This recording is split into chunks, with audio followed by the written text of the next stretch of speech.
I saw Tom Petty, comma, Somewhere You Feel Free. And it's Tom Petty, comma, not Tom Petty, colon, by the way. I respect the contrarianism of it. But I really like this documentary because mainly of the structure, because a lot of the other stuff, it has a lot of the basic elements, like, it has the photos and the great video and the music and the interviews. But what this movie really nails is the structure, because it has this like very stream of consciousness structure to it. So you never feel like you're watching a PowerPoint presentation or like bullet points of someone's life.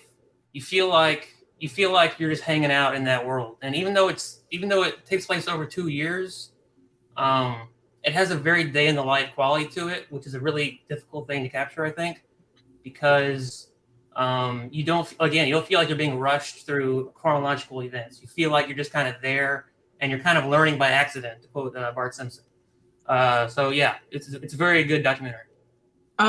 Would you say that it kind of has stuff for both the casual Tom Petty fan and also like the hardcore like rabid fans as well?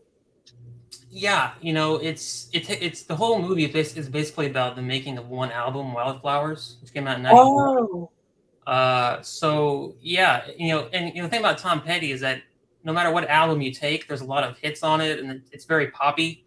So Yeah. there's a very broad appeal, just kind of naturally based on the subject matter. But yeah, and if you're a hardcore fan, according to the beginning of the documentary, a lot of this is never before seen footage.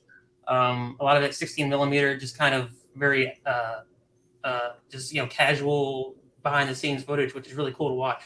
So yeah, I think there's a lot of appeal here. Yeah.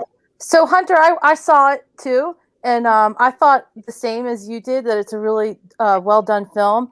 And not that I'm a big Tom Petty fan, but he's just one of those musicians. And with the Heartbreakers, you heard his music. You turned the dial on the radio, and there was always a Tom Petty song for like 2 years in a row.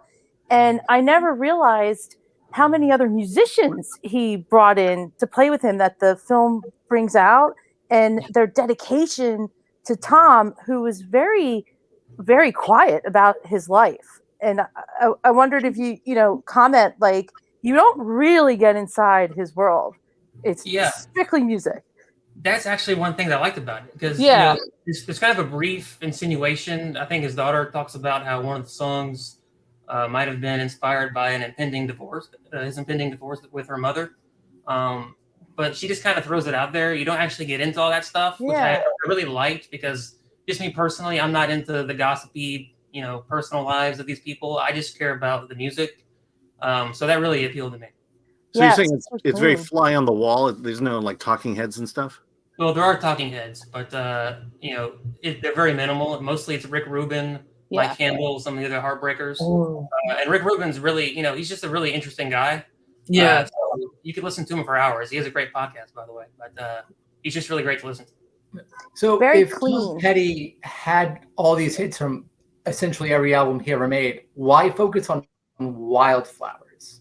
Yeah, so that's a big thing in the movie, where Wildflowers was kind of it's a more sparse album, kind of like what Rick Rubin would do later with Johnny Cash, where you kind of bring it back to the basics. Mm-hmm.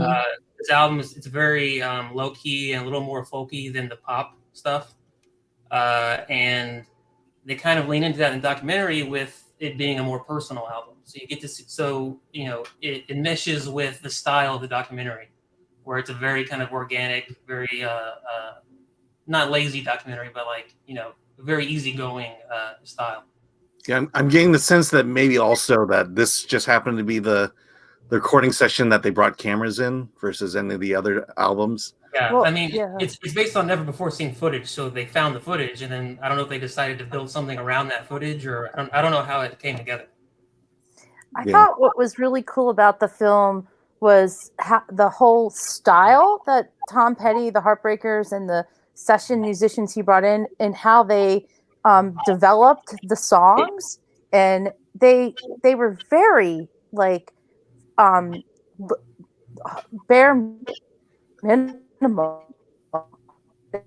That storage space that they used to practice in, and they Tom Petty just just walked into things. Like it wasn't flashy. He was so low key, but I love the fact that they had this huge like board of they recorded like an upteen amount of songs, and they had enough for a double album, and then there was too much and they had to cut it down and nobody knew what to choose, and so they had this whole graphic thing going on, like who did what. It was this huge board, and then there was a section like whatever else they had to add like something wacky to each song, and and that just defunct the whole idea of all this process, which I love. Well, I think that's a great idea. Like they come up with a song and they're like, well, let's try to make it weird, or let's try to make it subversive in some way. Let's not just keep it the way we think it might be. Yeah.